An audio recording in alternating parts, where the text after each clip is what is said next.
Partnership changes, यहाँ देख लो, the following statement of financial position of Mehari a sole trader. Mehari नाम का एक बंदा है जो सोल ट्रेडर बिजनेस कर रहा है, कहीं ये नहीं कहा कि पार्टनरशिप है, सही है। मेहारी की बैलेंस शीट दी हुई है आपके पास, जो कि कितनी दी हुई है, इक्विपमेंट फिक्सचर्स अगर कहूँ तो 392,000 के उसके नॉन करंट एसेट्स हैं। फिर अगर मैं बात करता हूँ उसके पास करंट एसेट्स में क्या क्या चीज़ें मौजूद हैं, 86 और 16,000, टोटल आपके पास 102,000, तो टोटल आपके एसेट्स 494,000 के मेहारी के अपने पड़े हुए हैं। इसके बाद कैपिटल की अगर बात कर रहा हूँ तो मेहारी का कैपिटल कितना है, 4 लाख। मेहारी को प्रॉफिट कितना हुआ, 86। मेहारी ड्राइंग्स कितनी कर रहा है, 44। तो closing capital 442,000। This is not the partnership capital, this is a simply Mehari capital. Current liability की बात कर रहा हूँ तो ट्रेड पेबल आपके पास दिए हुए हैं 38,000 और बैंक आपका ओवरड्राफ्ट में है, इसका मतलब है उसकी लिक्विडिटी पोजीशन अच्छी नहीं है। 494 से वो बैलेंस हो रहा है। एडिशनल इन्फॉर्मेशन क्या कहना चाहता है वो देख लो। पॉइंट नंबर 1 इस 1 मई को मेहारी जो है चाह रहा है कि वो आइडिन को जो है अपना बिजनेस पार्टनर बना ले, तो इसका मतलब यानी अमलगमेशन यानी business converted into partnership. Profit sharing ratio 3:2, मेहारी 3 और आइडिन जो है 2। फिर उसके बाद आइडिन ने एग्री अपनी रजामंदी शो की है कि वो पार्टनरशिप में चेक पे करेगा, यानी बैंक डेबिट कैपिटल क्रेडिट, और एक गाड़ी लेके आएगा 94,000 की और कुछ इन्वेंट्री लाएगा। फिर point number 4 is very important point, it was agreed that goodwill be value 2 times the average net profit earned over the past 4 years. मतलब जो आपने जो प्रॉफिट कमाया होगा ना 4 सालों में, उसका एवरेज निकाल लो। क्या बात लिखी हुई है, 2 times the average net profit. Average net profit जो भी है, यानी एवरेज मतलब चार है, तो इसका मतलब 4 साल का प्रॉफिट है, उसको डिवाइड बाय 4 कर लो तो एवरेज आ जाएगा 4 साल का, और उसको मल्टीप्लाई बाय 2 कर लो तो वो तुम्हारी गुडविल हो जाएगी। एग्री। फिर इसके बाद goodwill is not to be written in the books. Goodwill आपकी रिटेन नहीं होगी, यानी बुक्स ऑफ अकाउंट्स में रिकॉर्ड नहीं होगी, एलिमिनेट हो जाएगी। अच्छा, अगर मैं आपसे पार्ट ए की बात करता हूँ तो पार्ट ए में उन्होंने मुझसे मांगा हुआ है कैलकुलेट द गुडविल मांगी हुई। अब गुडविल किसकी मांगी हुई है वो आपको देखना है, इंपॉर्टेंट है। वैल्यू ऑफ गुडविल 3 मार्क्स की मांगी हुई है और वो भी प्रॉफिट के बेस पे मांगी हुई है। तो this is the requirement of part A. मुझे क्या निकालनी है, गुडविल निकालनी है।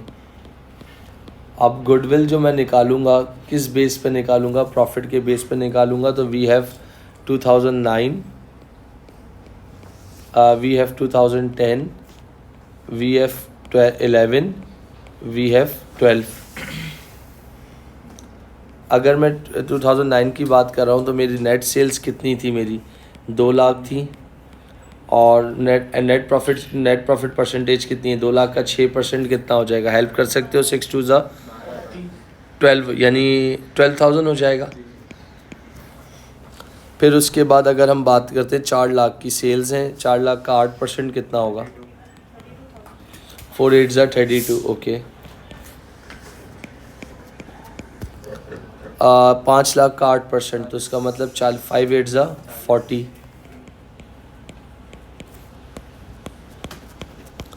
फिर इसके बाद दोस्तों 860,000 का 10%, तो आई थिंक 86,000। 860,000 का 10% विच इज़ 86,000। सर अगर आप बात कर रहे हो तो ये सारे मेरे क्या आ गए, प्रॉफिट्स आ गए, यानी सेल्स पे मैंने प्रॉफिट परसेंटेज अप्लाई कर दी। तो इन सब का मुझे टोटल बता सकते हो कि प्रॉफिट कितना आ रहा है। 12 + 32 + 40,000 + 86,000 कितना, 170,000 इज़ योर टोटल प्रॉफिट, और this is my total profit. और अगर मैं इसको डिवाइड कर लेता हूँ किससे, 4 ईयर्स, तो इसका मतलब एवरेज प्रॉफिट कितना आ रहा है मेरा, जी बेटा 42,500 इज़ माई एवरेज प्रॉफिट। उसको मल्टीप्लाई बाय 2 कर लेता हूँ तो मेरी गुडविल कितनी हो जाएगी,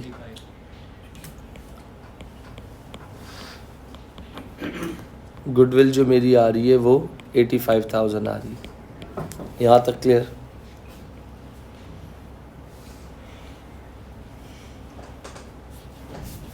कोई सवाल? सब ओके? अच्छा, prepare capital account. Again capital account बनाना है। एएस के अंदर कैपिटल अकाउंट शिफ्ट हो गया था, आप लोगों ने नहीं पढ़ा था, बट A2 के अंदर ये पूरा चेंजेस आ चुका है। तो कैपिटल अकाउंट आपको पता होना चाहिए, जो हमने फॉर्मेट वगैरह डिस्कस कर लिया था। यानी अगर कैपिटल अकाउंट की बात कर रहा हूँ तो थोड़ा सा इधर बोर्ड पे कंसंट्रेट कीजिएगा। यहाँ देखिएगा, दिस इज़ कॉल्ड, कौन सा वाला पार्ट है ये? Part B. और कैपिटल अकाउंट का फॉर्मेट अगर ड्रॉ कर रहे हो तो कैपिटल अकाउंट का फॉर्मेट कैसे ड्रॉ होगा?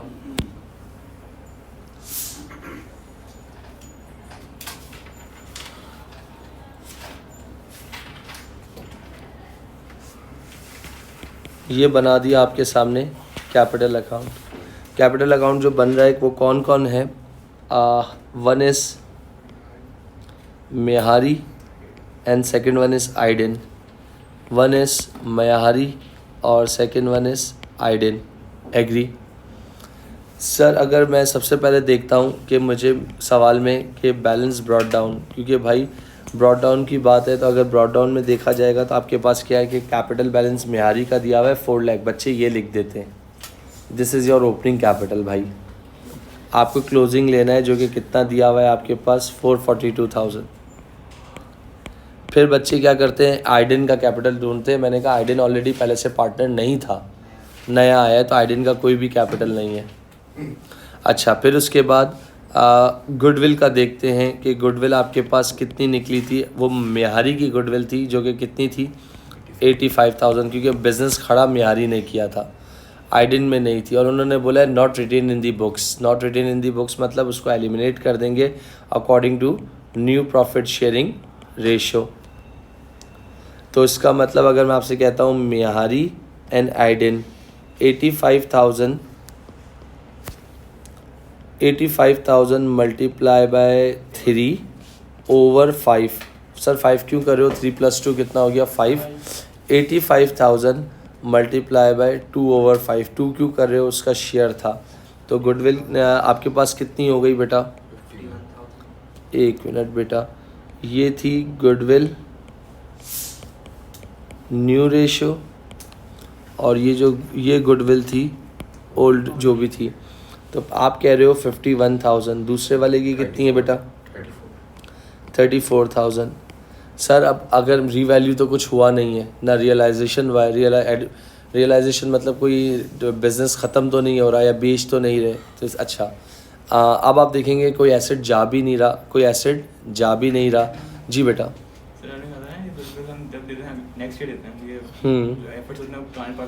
सही है, मगर मेरा बच्चा ये वाला क्वेश्चन तो ऑलरेडी गुडविल वाला था ही नहीं ना। मतलब अगर फॉर एग्जांपल जो आपका क्वेश्चन था वो सिर्फ मेहारी सोल ट्रेडर के नाम से था ना। अगर लेट से कि अगर Ahmed and Abdullah are in partnership, तो फिर ये जो होती तो ओल्ड पार्टनर को मिलती ओल्ड प्रॉफिट शेयरिंग के हिसाब से, और जब नया आता महत तो उसको न्यू प्रॉफिट शेयरिंग रेशो से हम इसको एलिमिनेट करते, ताकि फिर वो महत को जो हमारी गुडविल पे करनी होती वो गुडविल पे करता। मगर अभी तो सिर्फ मेहारी है, सोल ट्रेडर है आपके पास, इस वजह से बेटा। डन। अच्छा, फिर उसके बाद देखिए मेहारी आया था तो अपने साथ जाहिर सी बात है ऐसे तो पार्टनरशिप आप किसी को नहीं अलॉट कर दोगे ना। तो मेहारी ने बोला कि मैं चेक दे रहा हूँ, मेरे ख्याल से कितना 200,000। सर यहाँ क्यों लिख रहे हो?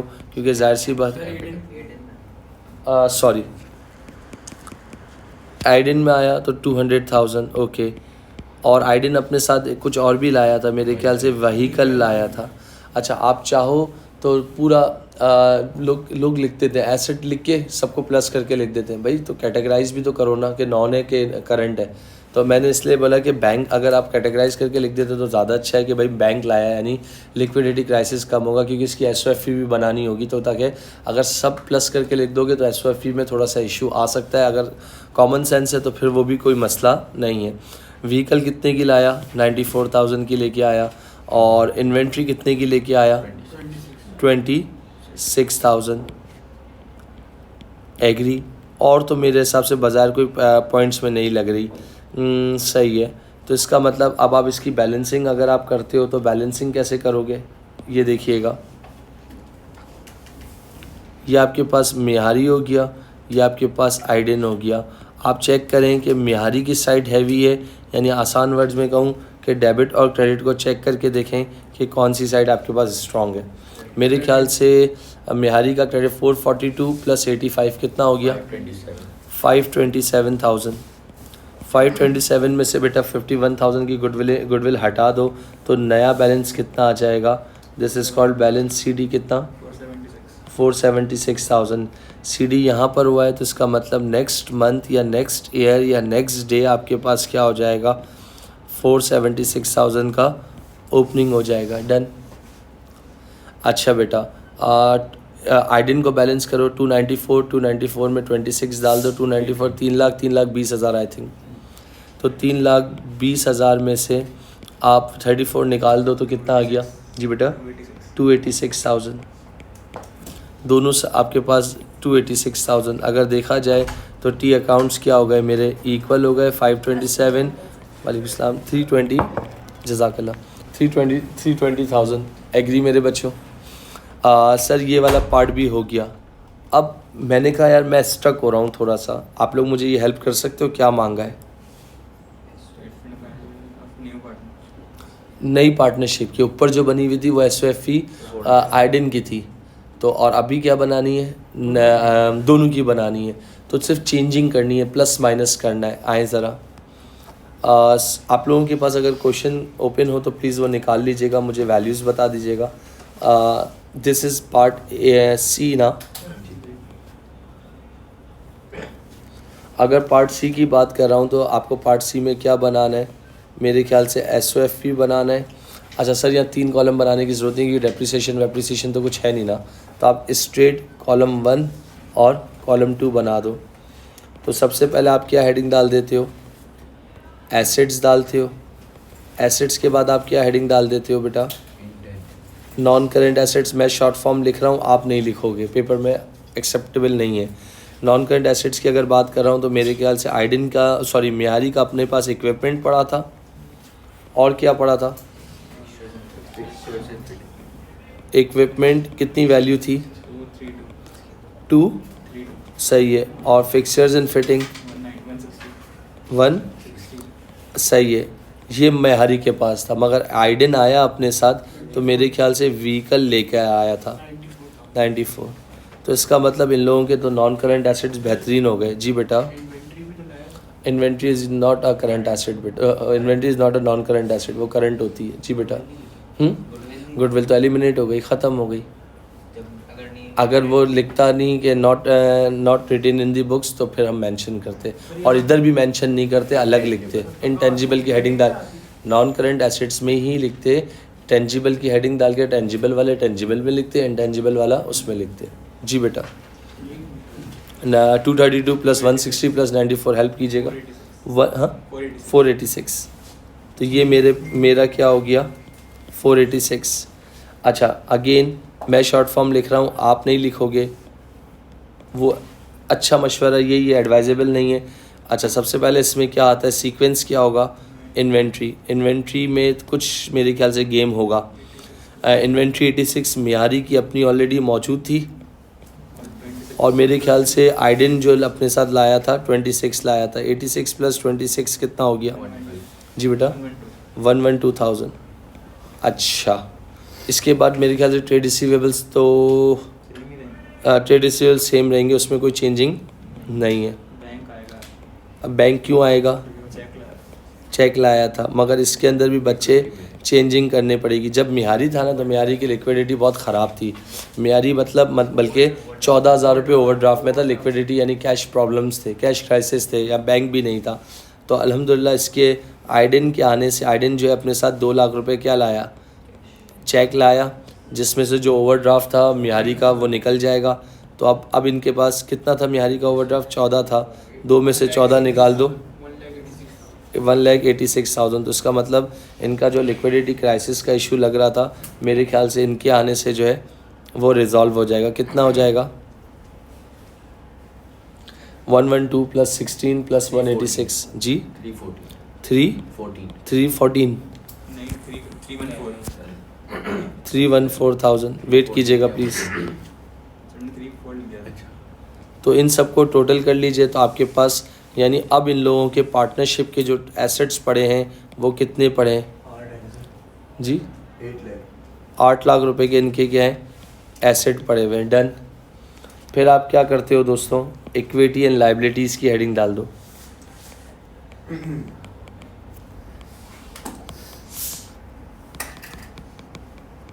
तू बा क्लियर बेटा।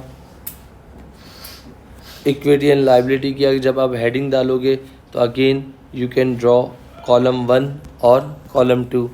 तो इक्विटी की अगर हेडिंग डालता हूँ, इक्विटी में मेरे ख्याल से अब आपके पास उस वक्त मिहारी था, अकेला था।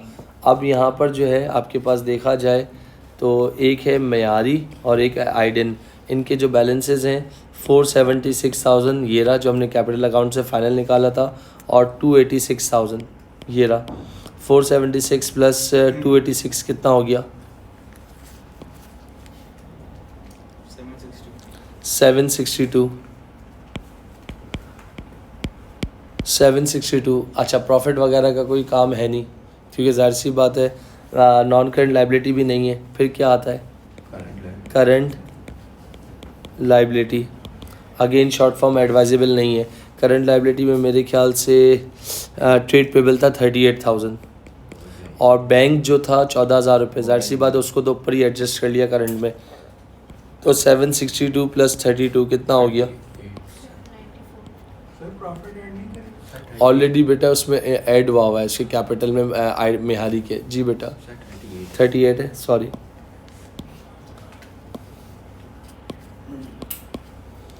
$38,000। 762 प्लस 38 कितना हो गया? तो इसका मतलब ये बैलेंस शीट तो अल्हम्दुलिल्लाह बैलेंस हो गई।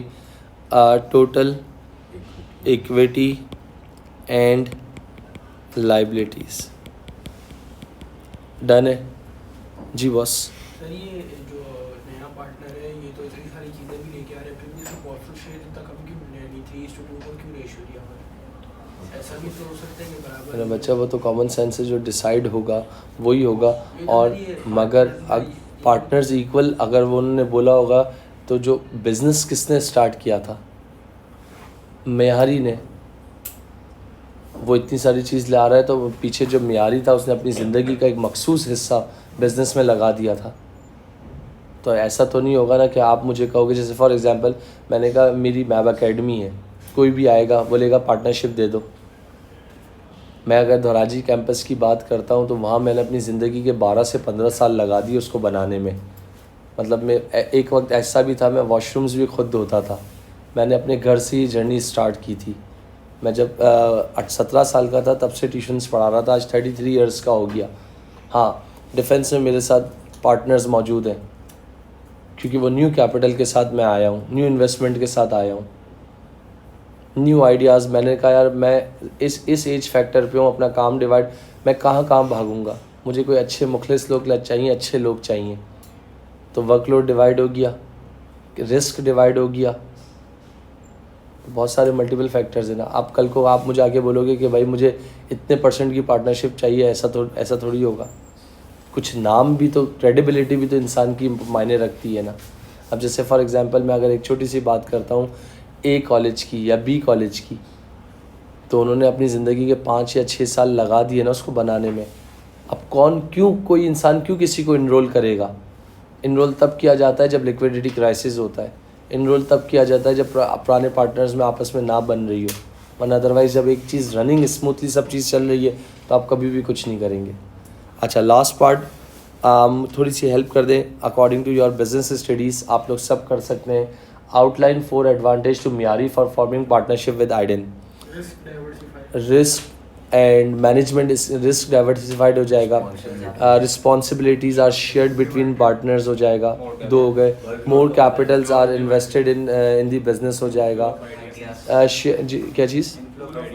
शेयरिंग ऑफ आइडियाज़ आ जाएगा। क्या चीज़ बेटा? वो तो more capital required, losses divide हो जाएंगे, रिस्क डिवाइड हो जाएगा। अगर इसके डिसएडवांटेज की बात करता हूँ तो कॉन्फ्लिक्ट ऑफ इंटरेस्ट हो जाएगा, डिसीजन मेकिंग स्लो हो जाएगी, अथॉरिटी जो है अथॉरिटी एंड कंट्रोल जो है वो हो जाएगा, प्रॉफिट डिवाइड हो जाएगा, एक पार्टनर चला गया अनलिमिटेड लाइबिलिटी वाला कॉन्सेप्ट होगा। तो आप मगर ये पैराग्राफ में मत करना, पाकिस्तानी मत बनना, कराची की आवाम मत बनना। पॉइंट बोला है तो पॉइंट लेना, अच्छे सोबर पॉइंट्स डाल देना। आपके पास outline 4 advantage to Mehari forming a partnership, यानी 8 मार्क्स बोला हुआ है। मतलब अगर फॉर एग्जांपल आउटलाइन, अब इन्होंने एम्बिग्यूटी थोड़ा सा एक्सप्लेन भी करना पड़ेगा, एक पॉइंट मतलब एक पॉइंट को थोड़ा सा खींचना पड़ेगा, बताना पड़ेगा। तो ये आपके पास पूरा एक कंप्लीट कॉम्प्रिहेंसिव क्वेश्चन था।